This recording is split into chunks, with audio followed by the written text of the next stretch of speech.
Hi guys, at dahil sa probinsya ako ngayon, iniyaya ako ng aking pinsan na pumunta daw kami sa bayan. Meron daw doon kainan na talaga daw na magugustuhan ko. Di ko alam ba't alam niyang magugustuhan ko doon. Eh di naman ako madalas kumain, eme lang. Pero sa totoo lang ako talaga yung nag-akit sa kanya. Sabi ko kasi sa kanya ay samahan niya ako pumunta ng bayan dahil may bibilhin nga ako. Pero sa totoo lang kaya ko siya inakit ay para makalibre ako sa pamasahe kasi may motor nga siya, eme. Pero sabi ko naman sa kanya ay mamili siya, magagasolina ako o ililibre ko siya ng pagkain. At dahil matakaw nga siya, ang pinili niya ay pagkain.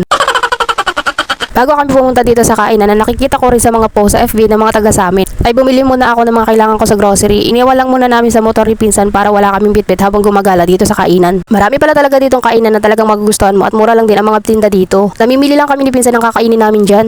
At ang aming napili nga ay shawarma rice at bumili na rin kami ng shake. Buti na lang din at nakaupo kami dahil sa tabi ng shawarma ay may upuan. Hindi pa naman ako sanay na kumain na nakatayo. Piling ko kapag ganun di ko ma-enjoy yung pagkain kapag nakatayo. Piling ko lang ha, ewan ko na lang sa inyo. Magkakaiba tayo ng pangaramdam kaya wag kayong ano dyan.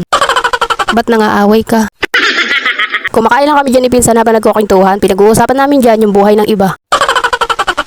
Dapat ganun kayo mag-usap. Buhay ng iba ang topic nyo para maiba naman. Dahil kapag buhay namin ang pag-uusapan namin baka maboard lang ako sa kausap ko. Pero eme lang yun.